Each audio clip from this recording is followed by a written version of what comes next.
네, 오늘 제목은요, 주님을 등에 모신 나귀처럼이라는 제목으로 함께 나누려고 합니다. 오늘 본문은요, 조금 특별합니다. 아주 특별해요. 왜 특별하냐면요, 우리가 기존에는 복음서를 읽으면요, 자주 만나는 인물들이 있습니다. 그 인물들이 뭐냐면, 병든 자, 귀신 들린 자, 세리나 창녀 같은 죄인들, 그런 죄인들을 우리가 흔히 복음서에서 만나봤고 또 우리가 말씀으로 이렇게 함께 나누죠. 그런데 오늘 본문에는요, 그런 분들이 나타나지 않아요. 병든 분도 안 계시고요, 귀신 들린 자도 안 계시고요, 또 창녀나 세리와 같은 스스로가 죄인이었다, 또 사회에 또 죄인으로 살아가는 사람이 오늘 등장하지 않습니다. 그러나 특별한 짐승 한 마리가 등장하게 되죠. 다시 말하면요, 구원을 필요로 하는 사람이 등장하지 않습니다. 어디에도 이 말씀 안에는 구원을 원하는 그런 장면이 포함되어 있지 않아요. 그러나 대신 한 마리 이름 없는 나귀 새끼가 중심을 메꾸고 있습니다. 중심에 서 있습니다. 그 나귀는요, 아무 말도 하지 않습니다. 왜 자신이 풀려났는지도 모르고요, 그저 묵묵히 자신의 등에 예수님을 태우고 예루살렘을 향하여 가고 있다는 것입니다. 그 조용한 걸음 속에서 하나님의 뜻이 시작되고 이루어지고 역사하게 되는 것이죠. 오늘 우리는 그 조용한 걸음을 뒤따라가면서 하나님의 크신 일들이 어떻게 이루어지는지, 또 하나님의 시선을 통해서 우리가 무엇을 은혜를 받아야 되는지 오늘 함께 나누기를 원합니다.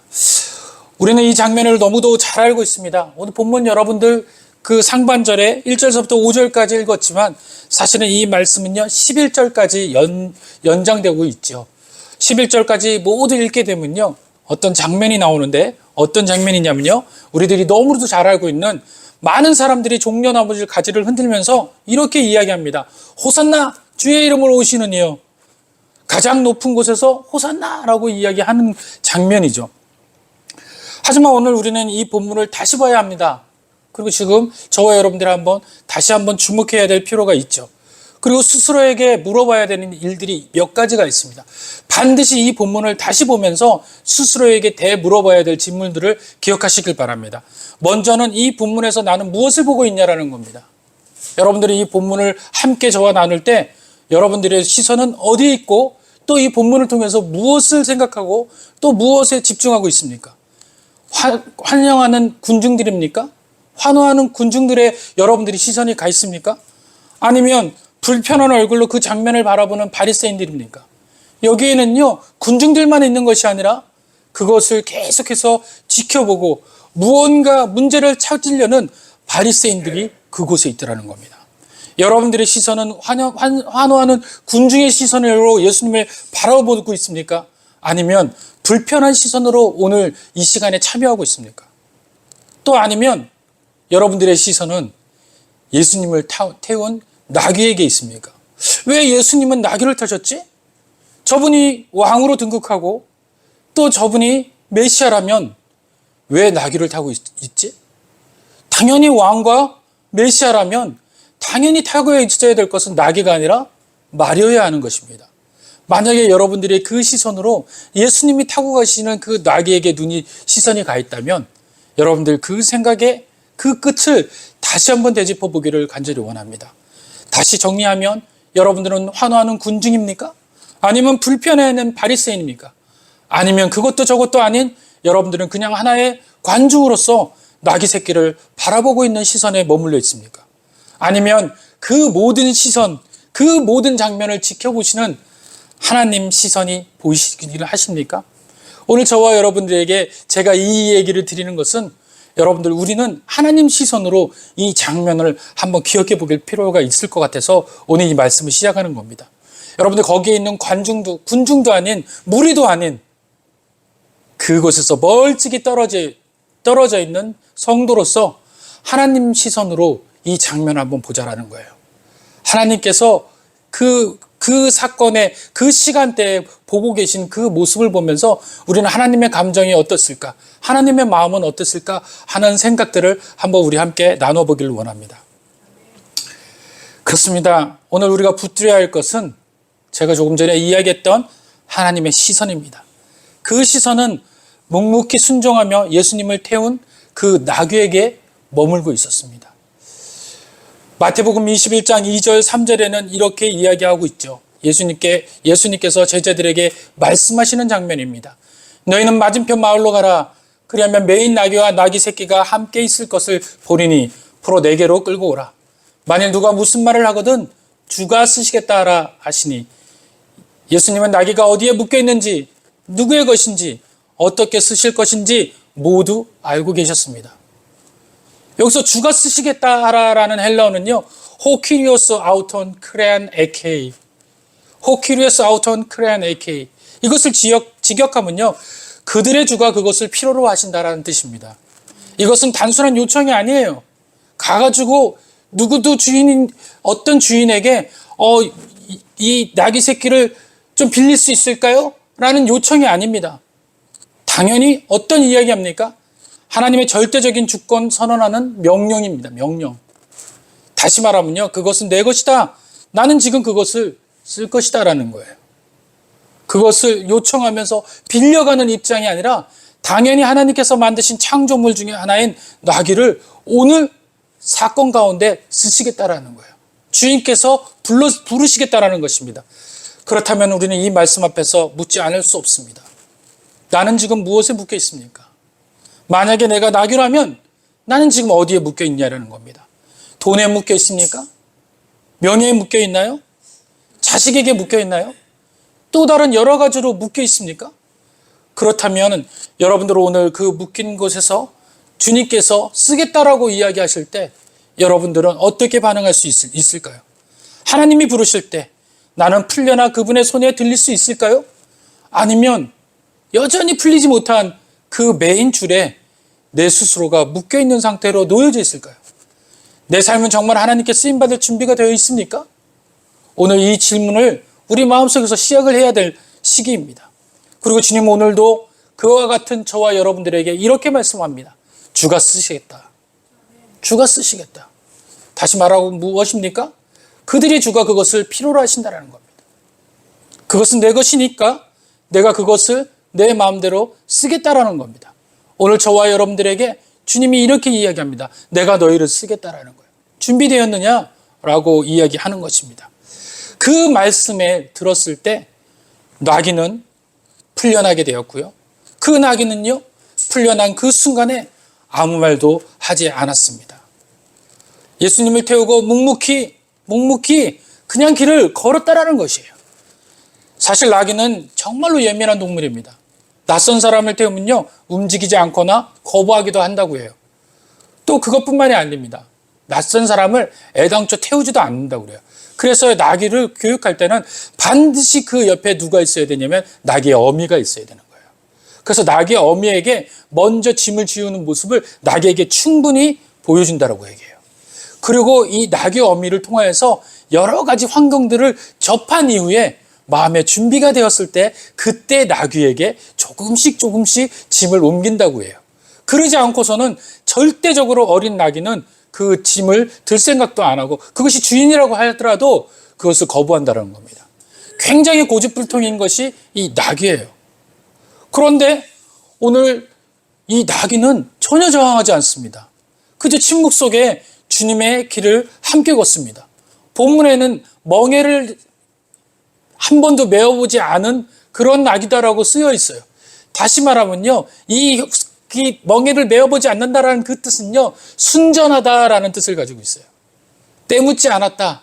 아직까지 한 번도 다른 사람을 태워서 무엇인가 실어보지 않았다라는 경건에 대한 이야기를 하고 있습니다.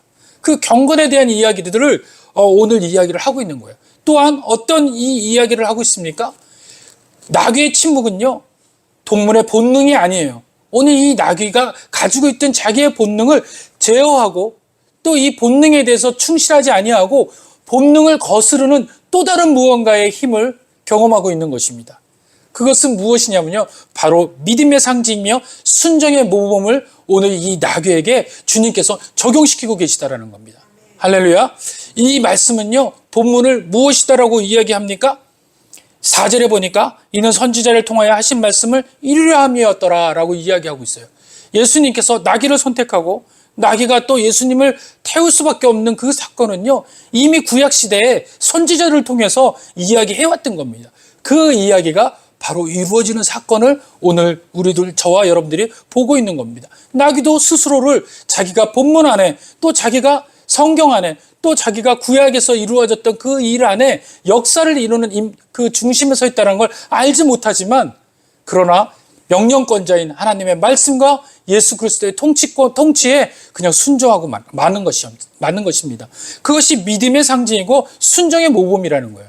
스가랴 9장 9절에는 이렇게 이야기합니다. 보라, 내 왕이 내게 임하시나니 그의 공의로우시며 구원을 베푸시며 겸손하여서 나귀를 타시나니 나귀의 작은 것 곧 나귀 새끼니라.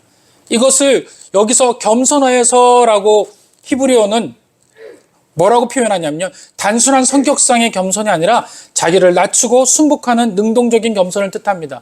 예수님께서 겸손하여서라고 이 표현은요, 자기를 낮추고 순복하는 능동적인 겸손을 이야기한다고 얘기했어요. 다시 말하면 능력도 계시고 그것을 멸할 수 있는 충분한 힘이 계시지만 그것을 거부하시고 자기가 자기의 모든 본성을 뒤로하고 무엇에 지금 순종하시는 겁니까? 자기의 운명 앞에, 또 하나님의 통치 앞에, 또 하나님의 역사, 계획 앞에 예수님께서 잠잠히 발을 맞추고 가고 계신 겁니다. 여기는 예수님만 그런 것이 아니죠. 또 누가 그 통치와 또 역사 앞에 순순히 그 발을 맞추고 있습니까? 바로 나귀 새끼인 겁니다. 나귀와 예수님은 그 통치와 순종 앞에, 또 역사 앞에, 또 하나님의 계획 앞에 그렇게 발을 맞추고 계시는 것입니다.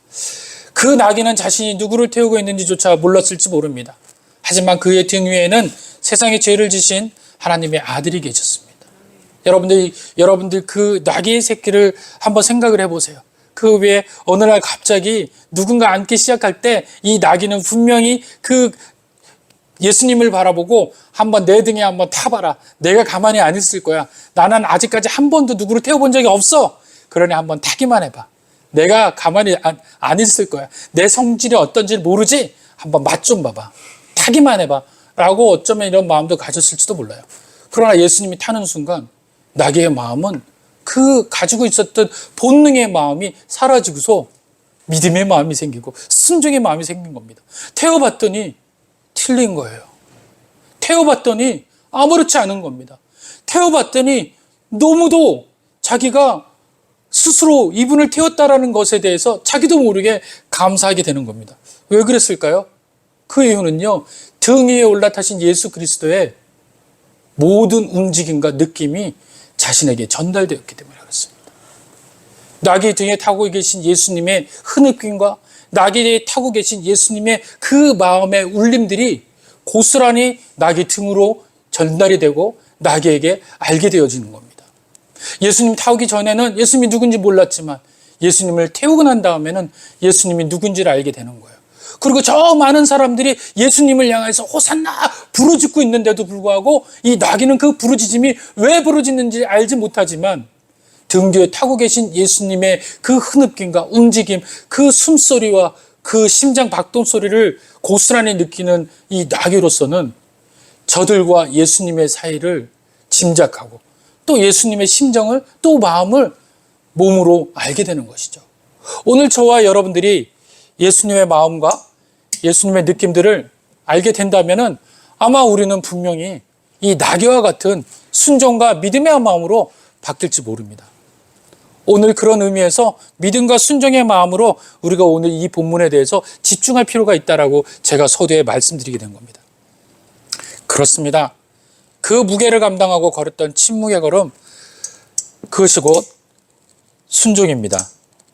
예수님이 장차 있을 기쁨을 위하여 십자가를 참으셨고 나귀는 주님을 태우는 그 길에 묵묵히 순종했습니다. 그 장면에는 많은 사람들이 있었어요. 어떤 사람들이 있었습니까? 거기에는 예수님이 계셨죠. 그리고 바리새인과 제사장들과 서기관들과 정치 지도자들이 그 모습을 지켜보고 있었습니다. 그리고 거기에 누가 계셨습니까? 바로 군중들이 있었어요. 그리고 제자들이 있었습니다. 그리고 그 가운데 나귀 새끼가 있었어요. 그런데 우리는 한 분을 더 잊지 말아야 합니다. 바로 하나님이세요. 하나님이십니다. 하늘에서 그 장면을 지켜보시던 하나님, 그 모든 순간을 계획하시고 준비하신 하나님, 그리고 오늘 이 말씀 앞에 서 있는 또 하나의 존재가 있습니다. 바로 저와 여러분, 우리가 있다라는 거예요. 여러분, 이 질문을 보며 무엇이 보입니까? 소리치는 사람들입니까? 낙의 걸음입니까? 예수님의 겸손입니까? 아니면 하나님의 시선입니까? 그 시선은 말없이 순종한 나귀에게 머물고 있습니다. 예수님은 계속해서 그 나귀에 가고 계셨고, 그 나귀와 함께 동행하시고, 그 모습을 보는 하나님, 한 발자국 한 발자국 움직이는 나귀의 움직임과 예수님의 움직임, 그리고 군중들의 움직임, 그리고 그 모든 곳에서 소리치고 있는 그 울림의 소리들, 그것을 다 누가 보고 계세요? 하나님이 보고 계신 겁니다. 그리고 오늘 2025년 이 자리의 예배에서 그 모든 장면들을 설교하며 또 설교에 듣는 모든 저와 여러분들을 지켜보시고 계신 하나님, 그 하나님의 시선을 한번 생각해 보시길 원합니다. 그런데 많은 사람들이, 또 여기에 있는 사람들조차도 이렇게 외칠 수 있습니다. 호산나, 다윗의 자손이요, 호산나 라고 외칠 수 있어요. 그 뜻이 무엇입니까? 호시아나라는 히브리어에서 나온, 헬라에서 나오는 이야기입니다. 다시 말하면 이것은 무엇입니까? 부디 구원하소서, 우리를 구원해 주소서라는 얘기예요. 여러분들, 오늘 이 자리에 모인 자들이 바로 나를 구원하소서, 주님 구원해 주세요 라고 하는 것이 어떤 구원입니까? 바로 여러분들의 삶 가운데서 직접적인 연결되어 있는 삶의 모든 지경에서 나를 구원해 달라고 이야기하는 구원의 목소리는 아닌가요? 오늘 예배에 나와서 이 종료주의를 맞이하는 여러분들의 마음은 무엇입니까? 하나님, 내 문제가 있으니 나 이 문제에서 좀 구원해 주세요. 나의 이 사건에서 구원해 주세요. 제발 나의 삶 가운데서 나를 건져주세요 라고 외치고 있지 않습니까? 여러분, 그 당시에도 많은 사람은 외쳤어요. 부디 우리를 구원해 주소서, 호산나라고 외쳤습니다. 다윗의 자손이요, 메시아이시여, 우리의 삶 가운데서 지금 상황에서 구원하여 주시옵소서, 로마에서 건져 주시옵소서. 또 궁핍한, 내겐 빵도 없고 물도 없고 먹을 양식이 없습니다. 이곳에서 나를 건져 주시옵소서. 또 어떤 사람은요, 나의 병 고쳐주세요. 내가 귀신 들렸습니다. 귀신 들린 곳에서 날 건져주세요. 또 어떤 사람은요, 나는 문둥병에 걸렸습니다. 나 이 문둥병에서 건져주세요. 그 많은 사람들이 모여서 한 얘기가 바로 호산나였다라는 거예요. 구원해 주소서. 그 외침은 뜨거웠지만 그들의 마음은, 모든 것은 정치적인 해방, 로마로부터의 독립, 현실 문제의 해결, 그 모든 것이 그 소리와 같았다라는 겁니다. 예수님을 자신의 목적에 쓰려 했던 군중들, 그 외침은 높았지만 정작 그 마음은 자기 중심적이었다라는 겁니다. 오늘 이 예배 가운데도 우리가 자기 중심적 마음으로 주님을 맞이하고 또 종료주의를 맞이한다면 오늘 이 시간 내려놓기를 원합니다. 그런데 거기에 딱 한 마리 어린 나귀는 그런 자기중심적 마음으로 예수님을 맞이하지 않았습니다. 예수님에게 소리치지도 않았어요. 그저 그는 침묵했습니다. 나귀는 침묵하고 말았습니다. 아무 말 없이 예수님을 태우고 걸었습니다. 주님의 고난에 침묵으로 동참하고 동행했다는 것이죠. 여기서 우리는 깨달아야 합니다. 우리의 신앙이 외침에 있는가, 침묵에 있는가? 우리의 신앙은 외치는 것이 목적으로만 삼고 있는가, 아니면 침묵도 하고 있는 그런 신앙을 가지고 있는가? 저는 오늘 이 예배는요, 침묵의 시간으로 삼기를 원합니다. 하나님은 그 침묵의 걸음을 기억하시기 때문에 오늘 저는 여러분들에게 말씀드리고 싶어요. 외침보다는 침묵을 더 하라고 말씀을 드리고 싶습니다. 여러분들 호산나 나를 구원하소서 라고 이야기하기보다는 여러분, 주님께서 하시는 일들에, 또 하나님께서 내 삶 가운데 어떻게 역사하실지 침묵하시길 원합니다. 그럴 때 하나님은 그 침묵의 걸음을 기억하신다는 겁니다. 오늘 나귀의 걸음을 기억하셨던 것처럼 오늘 침묵하는 저와 여러분들을 기억하실 줄 믿습니다. 성경은 이 나귀의 이후 어떻게 되었는지 말하지 않습니다. 어느 한 곳에도 이 나귀가 그 다음에 쓰임을 받았는지, 그 다음에 어떻게 됐는지 성경에는 나오지 않고 있어요. 그러나 분명한 한 가지는 그 나귀는 하나님 시선 안에 있었고 또 하나님 생각 안에 있었고 하나님 계획 안에 있었으며 하나님의 뜻에 필요한 하나님의 영광의 통로였다는 사실을 기억하시길 바랍니다. 성경 어디에도 쓰여 있지는 않았지만 분명 그 나귀는 하나님의 시간 안에, 하나님의 시선 안에, 하나님의 통치 안에, 하나님의 계획 안에 쓰임받았던 사실입니다. 혹시 여러분은 마음 어딘가에 이런 마음 있지 않습니까? 나는 작고 별 볼 일 없는 나귀 같아. 그렇기 때문에 나는 하나님이 안 쓰실 거야. 나는 형편없어.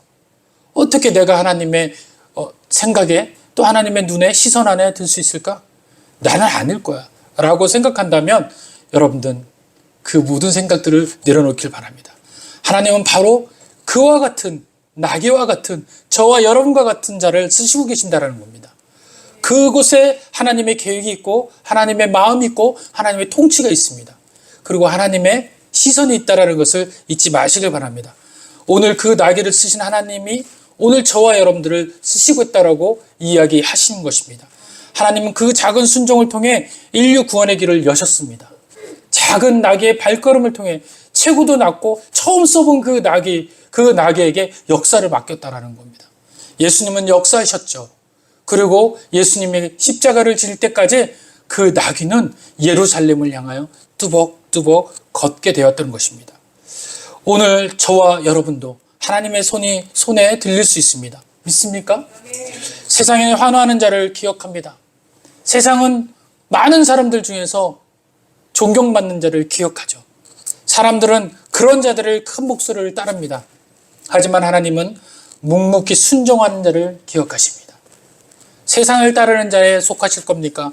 아니면 하나님께서 기억하는 자에 속하시겠습니까? 하나님께서 기억하는 자에 속하는 자 되시길 원합니다.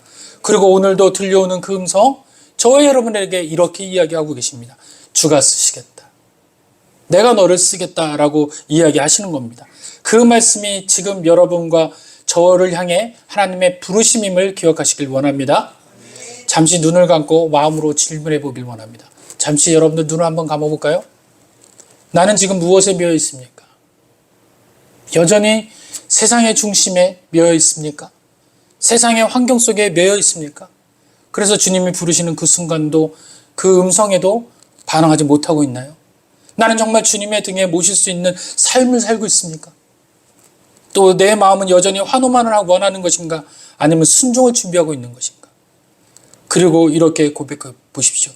다시 고백합니다. 따라하십시오. 주님, 저를 쓰소서. 이름 없이, 빛도 없이, 그저 순종하며 주님과 함께 걷겠습니다. 아멘.